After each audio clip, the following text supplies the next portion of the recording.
Welcome, everyone, to the second episode of On the Line. Today, we'll be diving into 250 at the Lake of the Ozarks, and we're going to talk to the angler who caught the $10,000 big bass and placed first in the Eco Fishing Shop, Stony Floyd. Stony, how are you today? Man, I'm great, buddy. Thanks for having me. Oh, thanks for being on. Yeah. So, Tim, you want to go off with the first questions here? Yeah, we'll start with the first couple questions here. So basically, how old were you when you started fishing, and how'd you get into fishing? My dad fished a lot of tournament stuff when I was young, and he didn't want me lagging along because he wanted to hang out with his buddies. So he'd throw a 5-gallon bucket out in the front yard and hand me a bait caster and say, as soon as you can hit that bucket 9 out of 10 times, you can go with us. And so I like flipping jigs. I think it has something to do with that. But no, I've been fishing forever. That's Nice. So getting into that, you said your dad got you into it. Like, when did you first start kayak fishing? 3 years ago. 3 years ago? Yeah, it was my wife and I's anniversary, and I went and bought us a couple of Lifetime kayaks. I thought it'd be kind of a fun thing for us to do together, and we went out once, and she didn't go back, and I kept going. And I went through a Predator and a Hobie and a couple old towns, and yeah. Very nice. I sold my wife's kayak to help pay for my Hobie, so I feel for you, but yeah, definitely. So did you fish out of the tournament wise? Did you fish out of a paddle kayak, or did you fish out of a pedal drive first off, or did you start at the bottom and work your way up? You have a motor, or? I think when I fished my John Morse got me in my first Winter Series Moyak tournament, and I think I was in that Predator at the time, which is a pedal, because we had a tornado that night. It was a terrible experience. Oh, wow. And I'm like, yeah, I'll go back. That sounds fun. But yeah, I think I was in a pedal kayak the first time. I'm positive. Yeah. Nice. So you said you've been tournament fishing for about 3 years, or did you do boat tournaments before that? You said your dad was into tournaments. What did you? I never did boat tournaments. Never. No. Okay. No, I've had boats, but they were always like aluminum V-bottom fishing boats. Me and my buddies bought together, and we'd, my dad lived in Denver, so we'd meet out in western Kansas and or eastern Colorado, Bonnie Reservoir. You guys ever been out there? I haven't been out there. Cool little lake. I heard it's like closed, which I don't understand, but it was a fun lake, but it had these huge boulders in it, and like you didn't want to go over idle in your boat. It's a pretty small lake, so you didn't really have to worry about it. But there'd be these, you come up and there'd just be like a mound bolt, like a size of a car boulder. But yeah, it was a neat lake. But we used to go out there and meet him, and we did that in a boat. But so I think we lost Tony. Yeah, he'll probably get back on. So is that a smallmouth lake, or is that a largemouth lake? Man, I think it was largemouth. It's been so long since I've been out there, but it had good walleye and a lot of white bass. And yeah, I think the state quit. I don't know if it was because of location and it was so far out, and it was literally on the border of Kansas to Colorado. Okay. And I think they shut it down. I think it just became I don't know what it became, but probably never heard of the state doing that. Probably throw trash in the water. Yeah, probably. Like they do. Yeah. So brings me to my next kind of question. Do you have any superstitions before a tournament? Do you tie your shoes a certain way, put on socks, anything like that? Any rituals you do before a tournament? I usually I watch for my ring to go off so I can tell my wife good morning, and that's about it. Yeah. That's cool. Yeah. All right.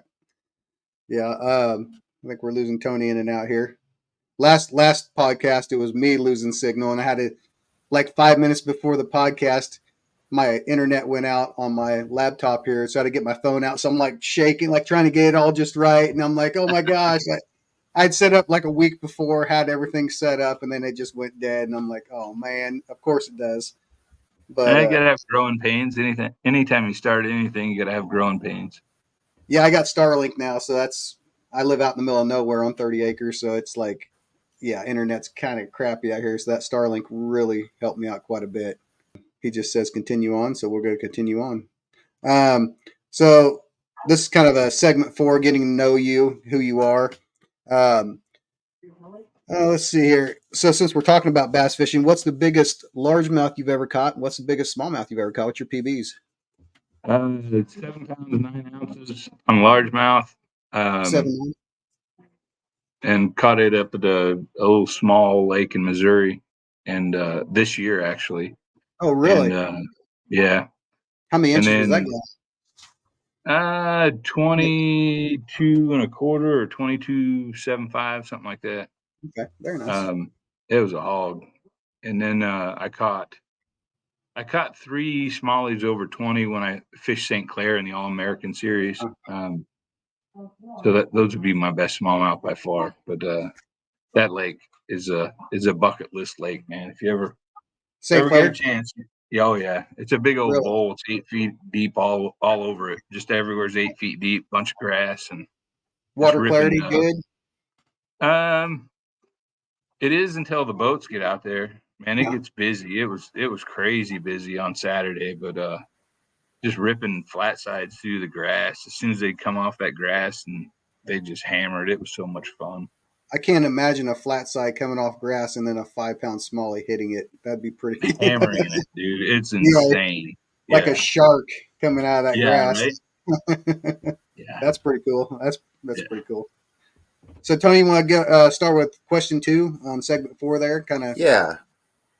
So That's what hopefully everybody can hear me all right. Sorry about that. So do you have any bucket list lakes that you've already fished maybe, or That's that you like want to fish? Those St. you Clair asked? was a bucket list, and I got to fish it. Obviously they're OHIV, and those I haven't got a chance to fish, but one of these days we'll get down there. And I hear in Missouri there's a lake that you can pay, and it's got Florida strain bass in it. I don't know what it's called, but I want to go there one of these days.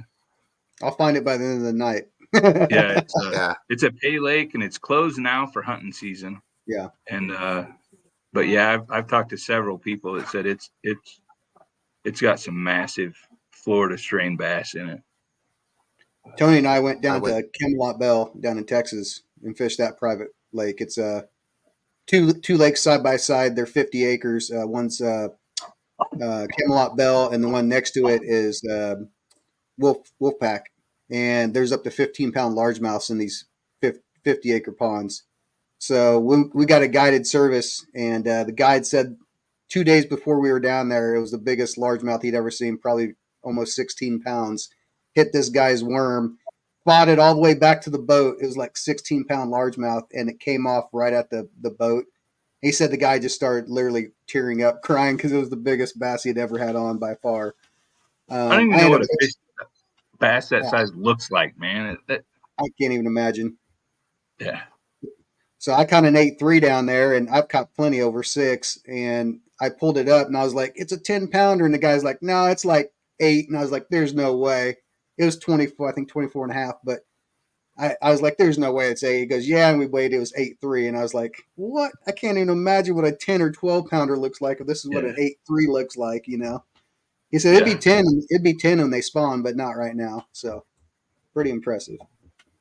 But yeah, anyway. I went down to Cedar Lake in Oklahoma last year, and they've got Florida strain bass. There's where the state record Oklahoma bass was caught, and I didn't have very good luck. It was just really bad weather and bad timing, but it was still fun. I recommend it. But yeah, do you have any other fish that you've caught, or do you fish for anything other than bass? Excuse me. I don't. No, just bass fishing. Yep. I don't. My family doesn't eat fish, so I really don't like go crappie fishing or cat fishing, or I don't want to take time to clean them. so somebody else's family can eat them. I love fish, but Are you lucky like me and always seem to catch other things than bass, like drum and catfish? And Just in tournaments. yeah. I yeah, fished I fished Lake Fort Scott for the first time, and I was flipping the shaky head around a bunch of brush and stuff in some shallow water, and man, I got hammered. I hit that thing and finally got up top, and it was like 22.7 blue. I'm like, are Oh, you geez. serious? It was a monster, but it took me wow. forever because I just kept backing that drag off and it'd run and I was like, God. Do they stay down like the channel cats? They just stay down. They don't come up. They just stay pinned to That the thing bottom. just kept going. Yeah, it turned the other way and just kept going, and I let it and finally got it worn out. But yeah, it's I usually don't. It seems like Truman, I always catch some drum. I think I broke off a catfish or a flathead last year. Because I mean, I couldn't even move the fish. I set the hook on that thing, and you just know it didn't. It was almost like a stump, except for I set that hook and it stopped, and then all of a sudden it swam off until it broke my line. But yeah, it Jeez. was. I don't know what it was, but it had to be a big old flathead. But yeah, Yeah, there's a Truman's bunch of got some bait up big in blues in there. it, don't it? Probably, yeah. Yeah. That's pretty cool. And now that you've won the Big Bass Bash and the Big Bass, you probably won't have any other hobbies for a while. But do you have any other hobbies that you like, things you like to do outside of fishing? Not really. Hang out with fam. You know, I got a couple kids Yeah. at K-State, and I got one that's graduated. Gave me a grandbaby last year, and Very nice. that's pretty fun. We have season tickets to Manhattan, so we go out there for some football games. Try to hit a couple basketball games. My daughter's a classy cat, so we want to go out and support for her. And Yeah, my son goes to K State, and my daughter-in-law is actually in the band there for K State. So yeah, oh, very cool. Yeah. So they travel together because the classy cats are considered part of the band. So very nice. Yeah. Yeah, that's awesome. Do All you right. want to? So thinking about, go ahead, Tim. No, go ahead. You're good. Oh, so thinking about next year, like now that you kind of had a really good finish to this year, I think you said you might be doing some winter tournaments. But what do you got for?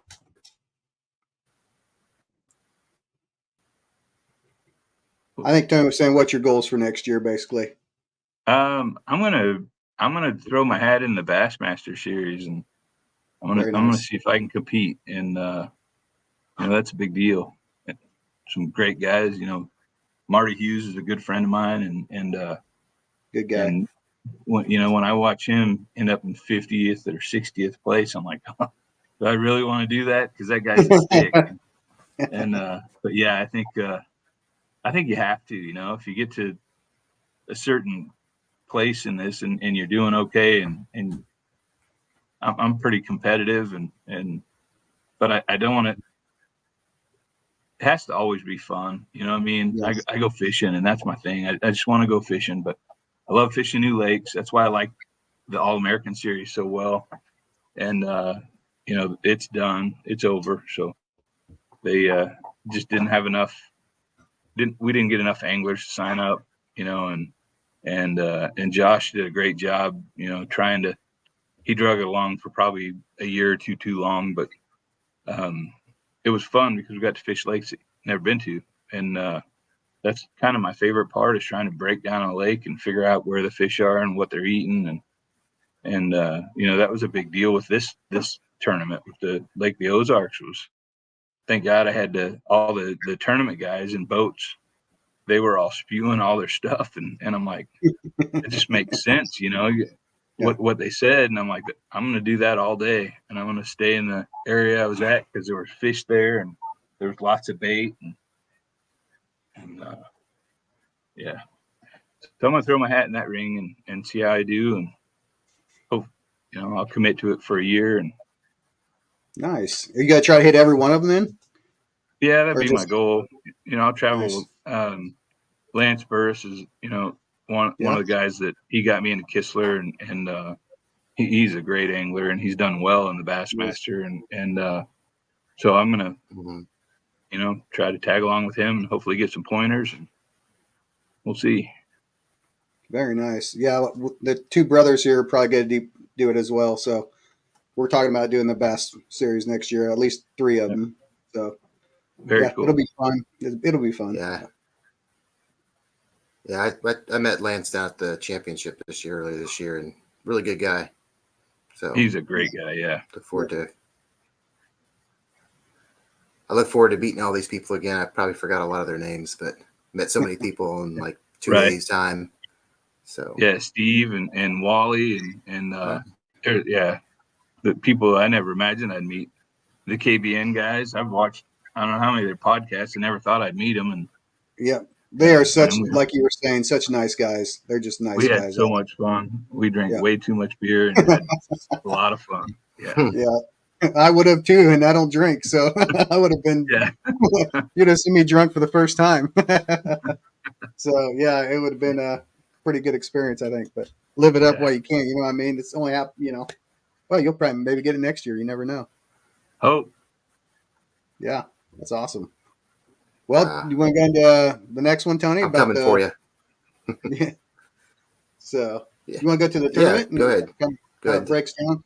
So basically, I guess the first question is, how did it feel when you landed that $10,000 bass? Even though you didn't know at the time, but when you're catching 15-inch fish and you see this 20-incher come up and smoke your bait, I mean, it had to be like 147 heart rate moment. But yeah, I think it actually stopped, so it would have been like 0 heart rate, 0 breathing, and that fish come out of the water 3 times, and I was in panic mode, and I don't run.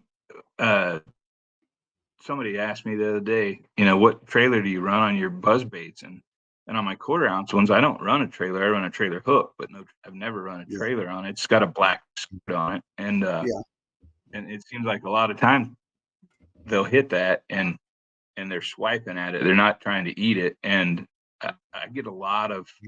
I bet in the tournament at Lake of the Ozarks, I bet 70% of the fish I caught were on the trailer hook, not the main hook. That's crazy. Now the big one had both hooks stuck in the top of its head, but I didn't know that until I got it in the boat,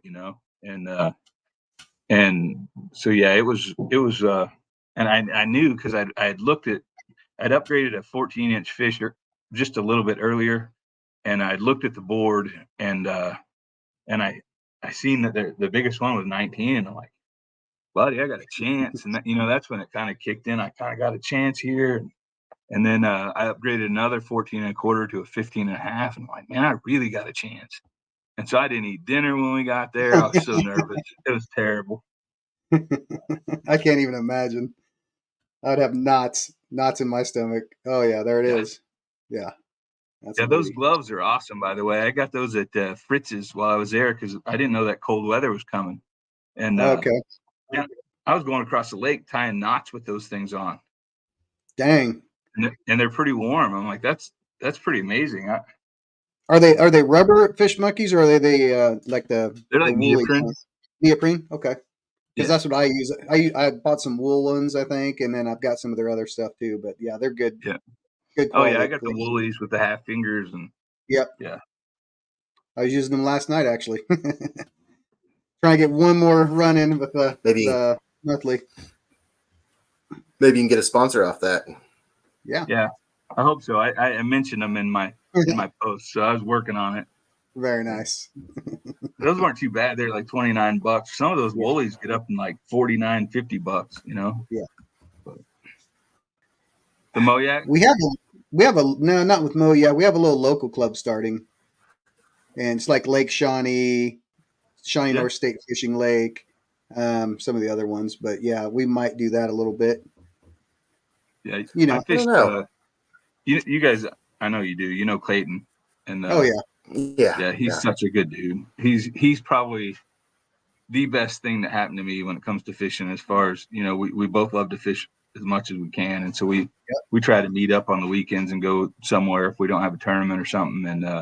And that guy has taught me so much. That guy's a stick. Buddy, it's insane. It's He like, took hey, me. there's a good. Yeah, he's like, hey, you want to go to Lake Shawnee? And I'm like, I've never been there. And he's like, it's pretty fun. We'll catch a lot of fish. He goes, maybe not any big ones, but when we caught some good bass. We didn't catch a lot. We caught a lot, but not any size. But I caught like a 7.5 pound trout. Oh my That was goodness. the coolest thing ever. I was so Wow. excited about that fish, and I didn't have a stamp, so I couldn't keep it, obviously. But I was like, that's amazing. I never imagined in Kansas I could catch a 7.5 pound trout, but yeah. Very nice. Yeah. No, I was fishing. Yeah, he was on our first episode. Go ahead, Tony. Oh, I say Clayton was on our first episode, and with the other guys that won the Kansas, and then we've got been able to bunk with him a few times, inviting him to stay with us, and so we got to know him pretty well. He's a really good guy. So yeah, I was fishing with him earlier in the year. He just happened to be at Lake Shawnee when I was there, and he was behind me, and I'm fishing the bank, and I'm like going down, and behind me it's like whoosh whoosh. He just kept getting fish, and I'm like, oh my god, I suck. He was just pulling them in left and right. The same bank I just fished. I'm like, all right. But yeah, it's a cool lake. That lake's got a little bit of everything in it, and it does. You know that one little ramp that's up in that cove. The yacht club. I stayed in that cove one day, and I bet I caught 40 bass. Not any big ones, but I had a blast. But they were they're just stacked in there. And then they hit all year round. Oh yeah. We go there when it's cold, and we got a couple other cold water ones, and that's because of him. He told me about him. He's like, the grass grows here, and it seems like that in the wintertime that you can always catch fish in these lakes, and because I don't want to stop fishing for 4 months. And no, it's kind of like if you ever want to go. If you ever want to go, give me a shout. It's 5 minutes that way from me, Shawnee Lake. Oh, you live in Topeka? Yep. Yeah. Oh, nice. Yeah. So I literally live the same road as the same road that Shawnee Lake's on. It's my road. I'm on the south of it. Oh, nice. It's 5 Very minutes. Cool. Yeah. So fish it quite a bit. I live like I did catch some 18s tonight. Yeah, I did catch some 18s out of there this year. Yeah, there's some good fish in there. They're just kind of few and far between, it seems like. But there's plenty of bass. They keep the lake in good shape, and there'll be good fish in there in a couple of years. Oh, absolutely. Mm-hmm. I think one of my biggest largemouths came out of there this year, 21.25. So. Oh yeah. Yeah. So pretty good. Well, what's going in? I guess the next question would be, what was your strategy going into this tournament? Like, what was your strategy? Like, hey, this is what I'm going to do. Or did it work out for you, or did you have to change your strategy, or how did that work out? It worked. So I had Friday to pre-fish, and the little Airbnb we stayed at is where I started looking at maps, and there was a little cove about 200 yards away from it. And in the back of that cove, where it was shallow, there was a condominium or whatever, and it had like 4 of these great big boat docks. And I'm like, I think that cove could be fished all day. I think you just go back and forth all day and catch plenty of fish. And so I pre-fished there, and the biggest fish I caught was a 17, but I caught like 40 bass. And I'm like, and I started second guessing myself that, that's not going to win this thing. You need to go somewhere different. And I had fished Grab-Away. I'm pretty familiar with that. And I fished last year at Grab-Away with the guy that won it, not with him, but right around him. And I was leading at like 1 o'clock out of Grab-Away, and I just could not upgrade a couple small fish. And so I got bypassed quick and ended up in 19th place. But I finally decided, you know what? I'm not going to change it. Everybody I'm talking to that is telling me I caught 1 fish today, or I caught 2 fish today, or a couple of people were like, I didn't catch any fish today. I'm like, oh my God, that's insane. And thought, well, you know what? I'm going to go back. If there's these little ones, there's got to be big ones. And hopefully I sore lipped all the small ones, and they'll not attack my bait, and the big ones would be there ready to go. But we couldn't put in there obviously because that's not a public launch. So I had to go probably 3/4 of a mile up, and there was a pay ramp there, and several of us put in there, but the guys that stayed with me were nice enough to go the opposite direction. Oh, nice. They knew where I was going. They knew I'd caught fish there, and so they let me have it, which is, that's just a testament to the guys in this area, and most of them are Moyak guys, and they're just great people. And they let me have it, and so I roll up, and I'm sitting in front of the house that we're staying in. It took me obviously 30 minutes to get there, but I'm sitting in the house we started in, and I hear this boat come around the bend. And the day before, I had no kayaks, no boats. I'm like, here comes this boat. Whoa! I hear it shutting down. I'm like, no. Rolls up on the opposite side of the dock. And so we fished this out to the end, and I was throwing a 1/2 ounce Crock-O-Gator buzz bait at that time because I thought, man, I'm going to throw a bigger buzz bait, hopefully get a bigger bite. And didn't get a bite off the dock. Flipped the jig a couple times, Zoom Ultra Vibe a couple times, didn't get a bite. Like, come on, man. They were here yesterday. And so I got out to the end, and I think I got out there faster than they did. And so I just put my trolling motor on 10, and I ran to the next dock. And I was waiting for it to be an issue. Some of them boat guys get a little bit testy, and I'm thinking to myself, well, I was first here, so I'm doing the right thing, Yeah. And just because the direction I'm going, he cut into doesn't make it right that I don't go to the next dock. And so I did. And man, once I stopped and hit that dock, they fired up the engine and took off. So wow.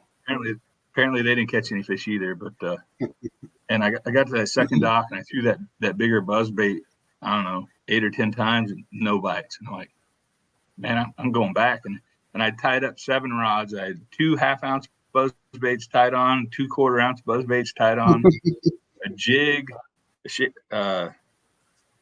E-Factor spinnerbait, and a Zoom Ultra Vibe. And I usually take 11 rods, and I only took 7 because I was like, hey, this is all you need, I think. And so I switched to that 1/4 ounce, and I just literally second cast caught one. Again, they were small, but I was upgrading, and then I decided I fished that cove twice. I'd gone around it, came back. I'm like, man, I need to give it a break. So it wasn't that far to go across. And there was a big, another big condo thing with a bunch of big docks. And so I zoomed across there and retied as I went. And I caught one upgrade over there, but I didn't catch anything on those docks. I caught it on a big flat area, and had a bunch of big trees on the bank, and it caused shade. And so I caught one good fish out of there that got me a little bit, and nothing off those docks. It was like 4 100 feet long docks and not one fish off of them. Oh man. And so I said, man, I'm going back to that deal. And about that time it was probably 2:15. And so I went back across and retied my 1/4 ounce buzz baits and make sure I didn't have any nicks in my line or anything. And I was going back to that dock, and I noticed 2 little docks that were up on this bluff that I hadn't hit. I hadn't really even noticed them. And so I turned the motor and headed towards them and rolled up and set up and first cast like 3 cranks in, just hammered it. And I'm like, oh man. And I kind of thought I had a chance. I thought, at that time I was like, man, I don't cash a check. It should be a good one. And I didn't think I had won it at that point in time. And then I had a 14 1/4. I had 2 14 1/4 still. And upgraded one of those to a 15.5 after that. And I'm like, man, it put me over 80. I'm like, I think I got a chance to win this thing. And I was just nervous. And then I kind of fished my way back to the ramp and didn't catch anything. Didn't get a bite. Like, I probably cranking 900 miles an hour because I was wound up, but And then you always think in that tournament situation, that you're catching them that good, so everyone else is catching them that good. Right. That's what my mindset is. those boat guys are the ones that said it the day before. They're like, we hope it's sunny. And I'm like, so we can throw a buzz bait. And I'm like, that doesn't make any sense. And, but they finished that with, we're going to throw it down to the shade side of the dock. Mm-hmm. And that's what I did. I literally made no casts on the sunny side of docks. I just threw down, I'd set up probably 10 yards off the dock and get a good long cast and run it down the side. And some of them I get 5, 7, 8 blow-ups. And some of them I caught 2 or 3 fish. They in consecutive casts, a lot of times there's 3 or 4 times that I get a blow-up. I'm like, can't be the same fish. They just got to be piled under there. And so I'd give it a break, go down and come back. And it just worked. Sometimes you get lucky. I guarantee I know what every single person is going to be starting out with next year on their tied on. I actually myself was heard that shady side of the docks, and I was actually doing that myself. I myself got ended up getting like 24th, which I didn't think was too bad. So that's fantastic, man. First time I ever fished Lake of the Ozarks. So.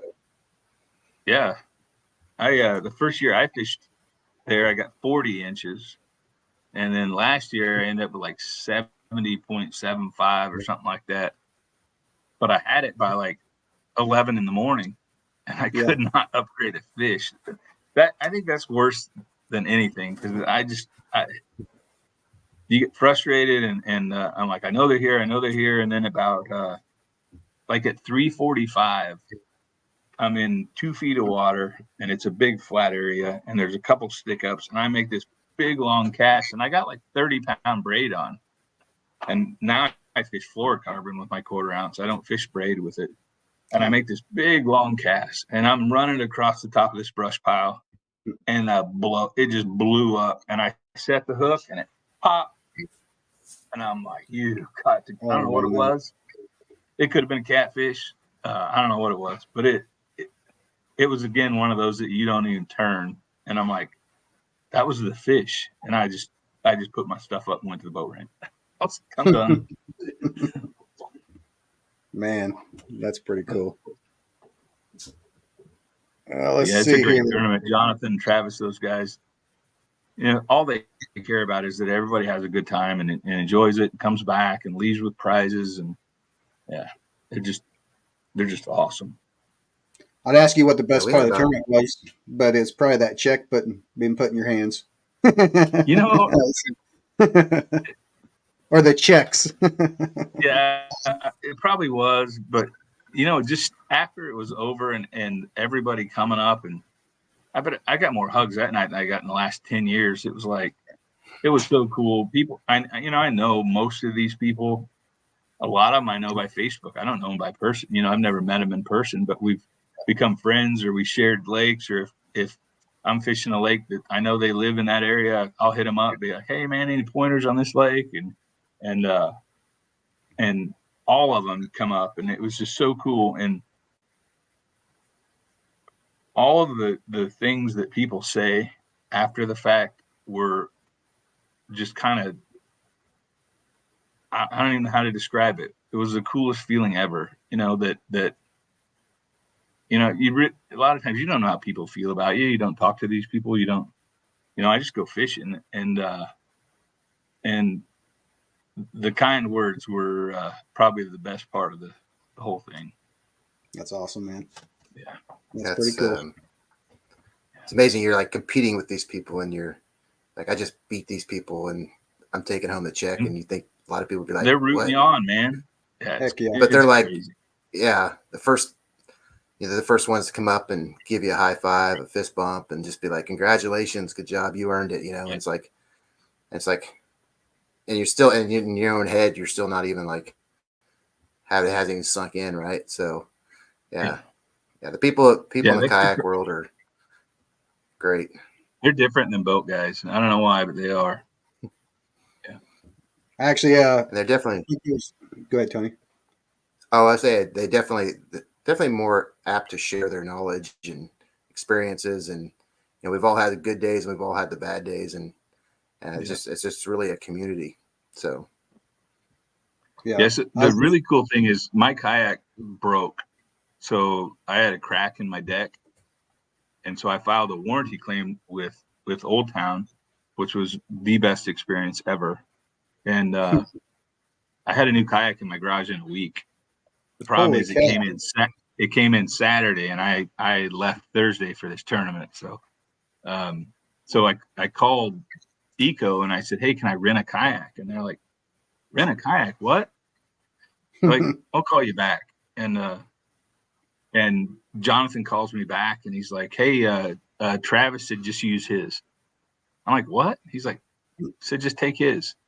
I'm like, are you serious? And he's like, yeah, absolutely. And so I take his kayak and I get there and I brought my paddle and I brought my Garmin. Well, he had taken the tray off of it, so I didn't have a tray, and so I fished without electronics. And that was kind of an eye opener thing that I think I depend too much on that stuff. I got forward facing sonar and I got all that stuff, and I didn't have it in this one. And I've never won with forward facing sonar, and I won with no electronics. So that was. But if you have it, they jump in the boat, right? Yeah, that's what they say. They just jump right into the kayak. Oh, it's easy. Yeah, it's just easy. Yep. Yep. I get that all the time. Mid strolling, I still haven't figured this out. Yeah. I need to jump in somebody's boat that's really good at it and they can teach me, because I just don't. I find the fish and I throw out there and I can see my bait go down right in front of them, and I can and they don't do it. Nope. And at Minocqua last year was the only time that I've had that my forward facing sonar really helped me out. They were swimming around in big pods, the smallmouth were, and I was throwing a Ned, and you chuck it out there and you watch it fall down, close to them, and they were just like, it'd get like awesome. 10 yards above their head, and they were just like hammering. It was crazy, but they were all. Awesome. I didn't catch any big fish. They were all 14 to 16 inches, but. I use mine at like Big Hill to get through the trees because I put my forward facing sonar. I'm like, oh, there's one. Yeah. So that's the main thing I use mine for. But yeah, no, it's pretty fun. Yeah, I don't have it. Honestly, last year, the championship, I had a $99 Walmart fish finder and no motor, nothing, pedals, and I was limited, just stayed in one spot and fished really slow. I find myself moving around a lot more now that I've got like a trolling motor, and I kind of want to get the forward facing sonar for next year, but I'm not sure yet. I think trees and docks and stuff like that's when it would really help out. That new live looks really cool.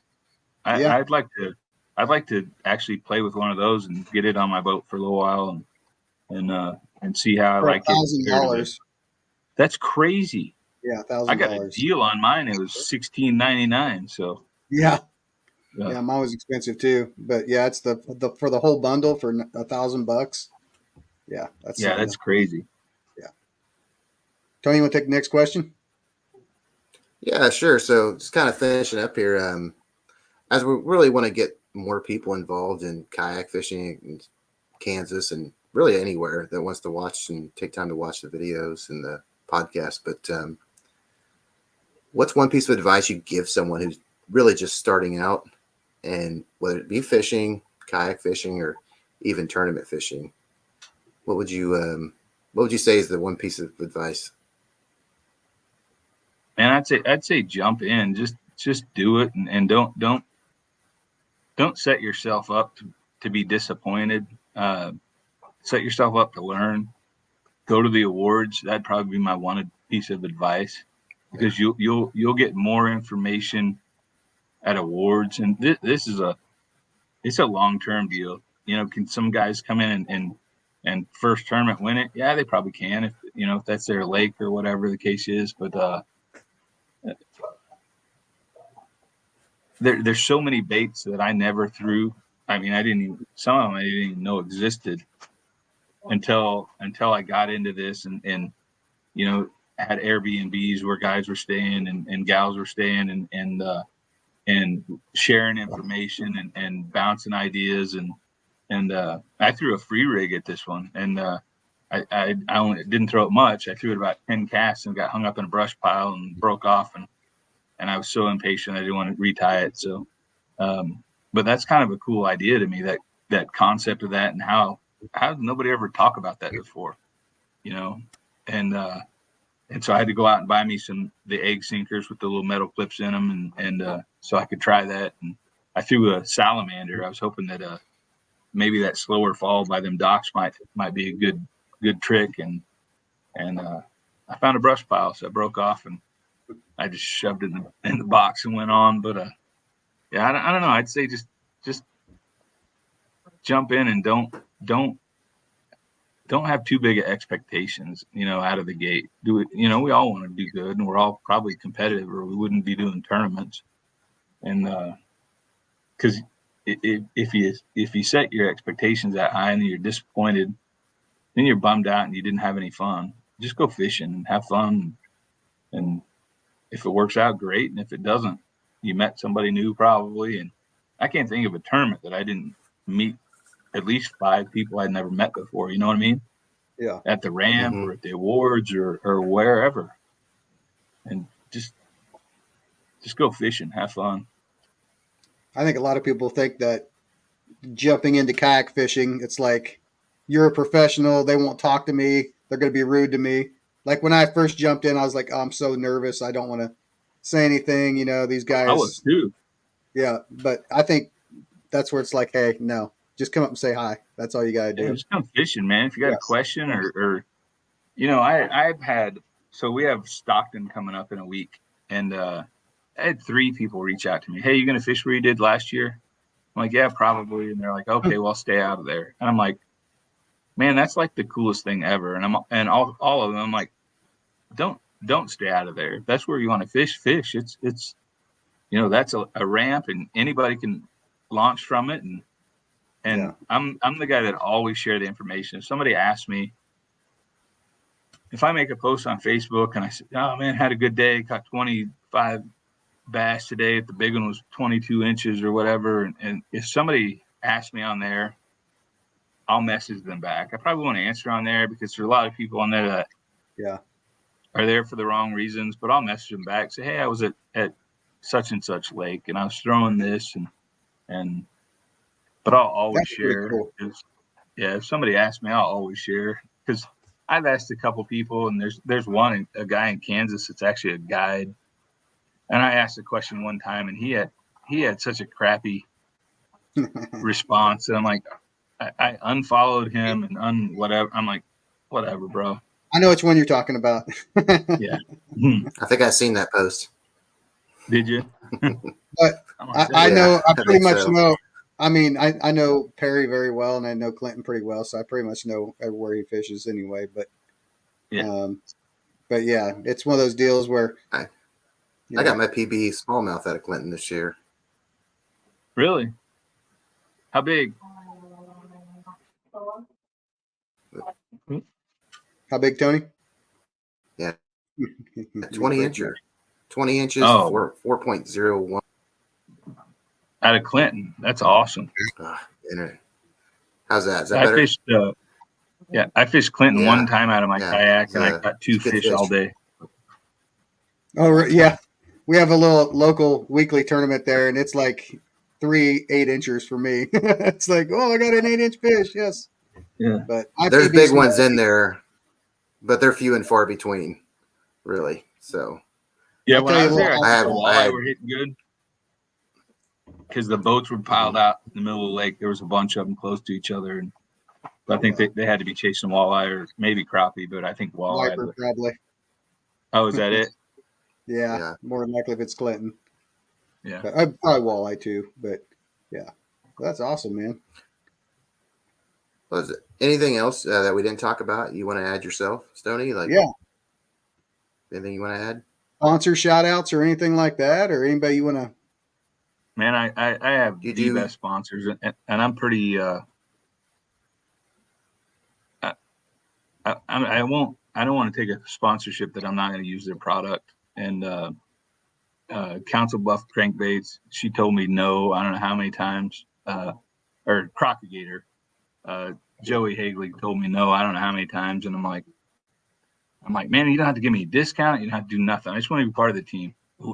love buzz baits, and I love throwing hers. I had bought a few of them, and the zapper jig's probably my favorite jig, and finally she put me on the team, and that's probably the coolest one. But Lance got me hooked up with Kistler, and Trey Kistler is just an amazing person, and these rods are made in Magnolia, Texas, and he takes good care of us. And I got to try out some when they did the fishing line. I got to try it out for about 8 months, and it's cool to be part of that and give your feedback, and that's the part of sponsorships that I like. None of us are getting rich in a kayak. It's just not happening. So, and I'm okay with that. But if you get to use these products and try out new stuff, and they listen to your feedback and make changes, and that's the coolest part to me about sponsorships. But and Council Bluff Crankbaits, that guy is an artist. His stuff is so cool. Chad Fleer is one of the best people on the planet, and a good friend of mine, and I try to throw his products as much as I can, and I think that's about all of them. But I'll be honest with you. I see that Council Bluffs crankbaits, and I'm like, I'll never use that, but it looks so cool. I'm gonna buy it. Yeah, they're pretty. Like, you want to put them in a glass thing on your table or something. You don't. Yeah. When I went to St. Clair, I'd watched a couple of videos, and one of the guys was throwing a flat side, and I'm like, man, can you paint me up some of these flat sides in kind of a craw pattern? But his had gold on them, and I kind of described them to him, and he's like, yeah, I can do that. And so like a week later, they come in the mail, and they're this they changed from a light red to a dark red, and they got this gold flake in them, and they're the prettiest things ever. And by the end of the tournament, they had no paint left on them. And his stuff's good. I mean, usually you don't have an issue, but I caught so many fish. That lake, I probably caught 80 a day of those little rock bass. Oh yeah. And probably caught 20 to 30 smallmouth every day. And there was no paint on the backside of any of those baits by the time I was done. But his stuff's really cool. And if you just kind of describe it, I'm like, hey, I got some white ones that got some purple in them and stuff that I really like for the clear water lakes. And I called him with an idea, and he's like, sends me 4 of them. And I was part of ARC for a while, so I got a bunch of their hard baits, and I like their stuff a lot. I like the CMT 10s a lot. Tell you what, if you're ever having a hard day and the fish aren't up shallow, they're a little bit deeper, that CMT 10 is a cool bait. Jared Fosnow is the one that turned me onto that bait. It's got a really small body, but it's got a big lip on it, so it goes deep. And once you get that thing down on the bottom, you just slow down as slow as you possibly can to where it keeps touching the bottom. Always gets eaten. Always. That bait's amazing. That's pretty cool. Yeah, it's a cool bait. Getting us a little juice here. I'm not part of the ARC thing anymore. It was way too big for me as far as what they are, and they got their pros out there, and my feedback didn't matter, and so I just kind of walked away from that. But so I got one more question for you on this piece. So how'd that go when you called your wife and told her that, hey, I just won some money here? So I FaceTimed her like 5 times, and she didn't answer. My daughter was, so K-State had a football game, and she was my wife was at the game, and she's, we were over at the keg or whatever it is called next door, and for probably an hour, and finally my phone rang. I'm like, that was probably the most excited of the day I got, but and so I hit the button on FaceTime, and she's in the stands with a couple of our friends that go to games too, and I'm like, hey, I had a good day. And she goes, that's what you said? Because I'd sent her a text when I was heading back to the ramp. I'm like, man, I think I did all right today. And she's like, oh, that's cool. And so I kind of turned the phone around to show her the $6,000 check. And she's like, oh my God, that's amazing, blah, blah, blah. And I'm like, yeah, that's so cool, isn't it? She's like, congratulations. And I said, yeah, well, how about this? And I turned it to the other chick. I won't even say what she said. Yeah. She was That's like, that pretty covers funny. Tackle Warehouse for this last year. Maybe. I don't know.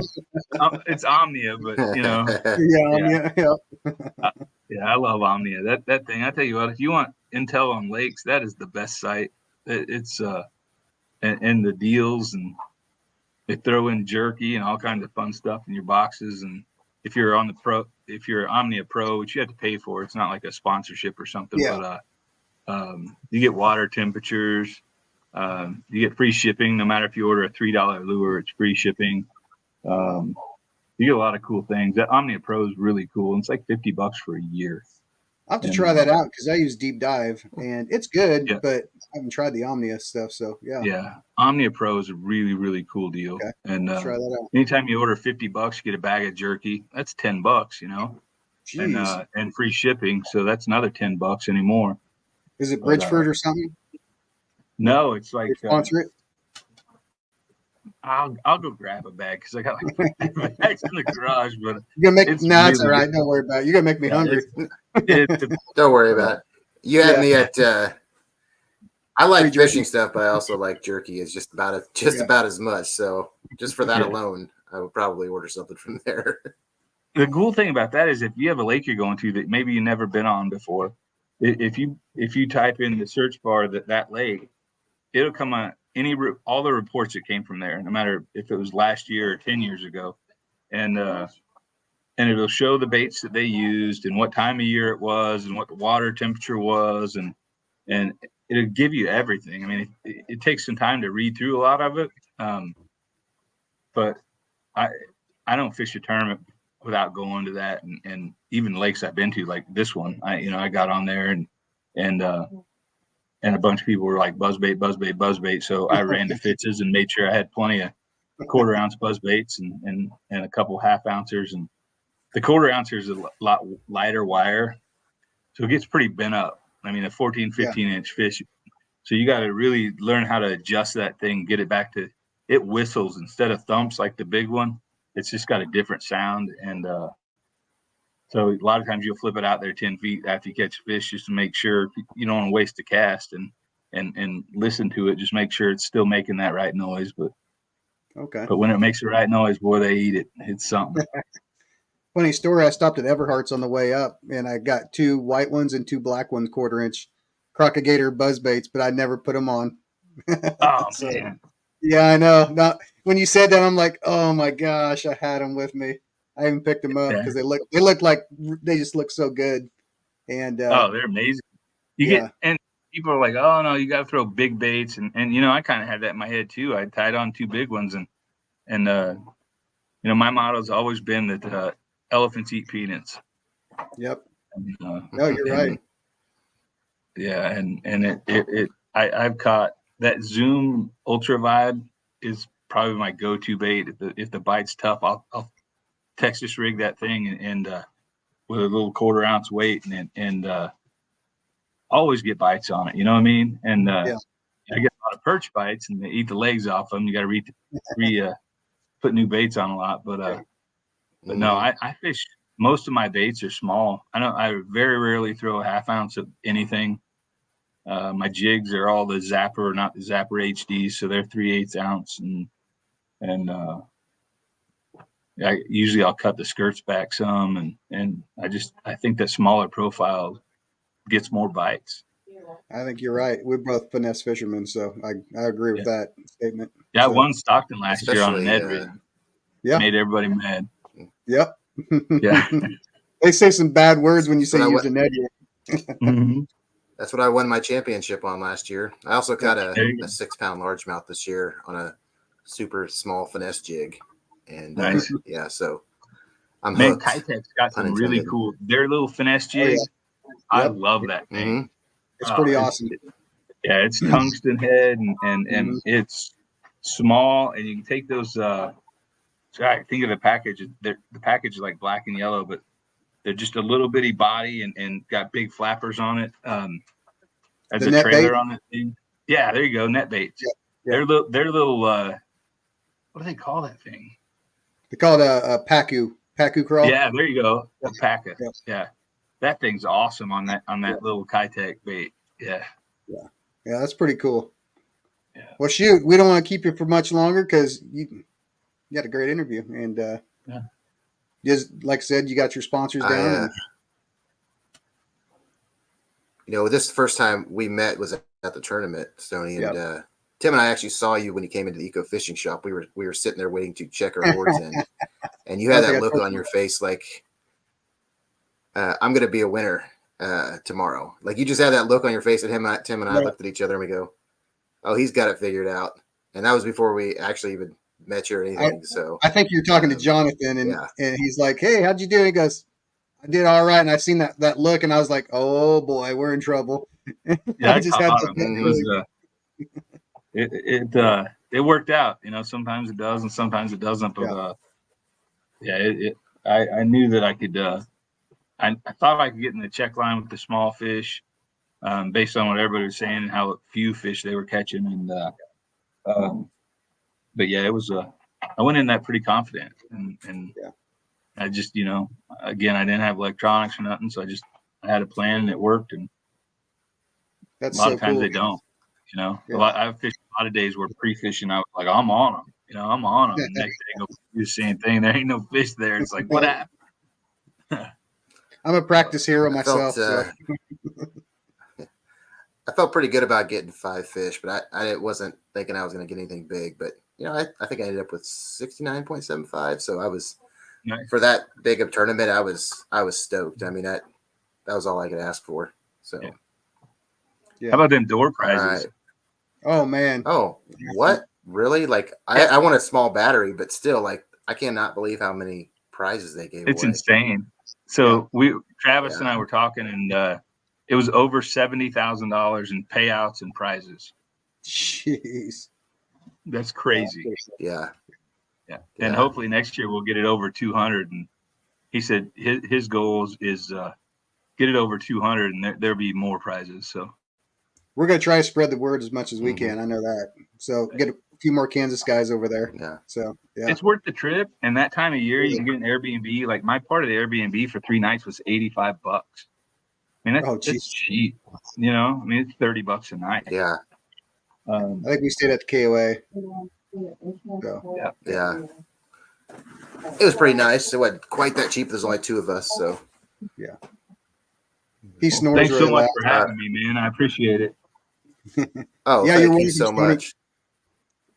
I appreciate it. I want to thank you, and for everybody that's watching, make sure you like and subscribe now that we got the new channel set up. And don't forget to check out Wheat State Dude's YouTube channel, and myself is Random Likes. So thanks everybody, and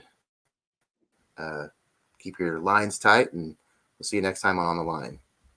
Keep your bait wet. Later. Let's see. Take care.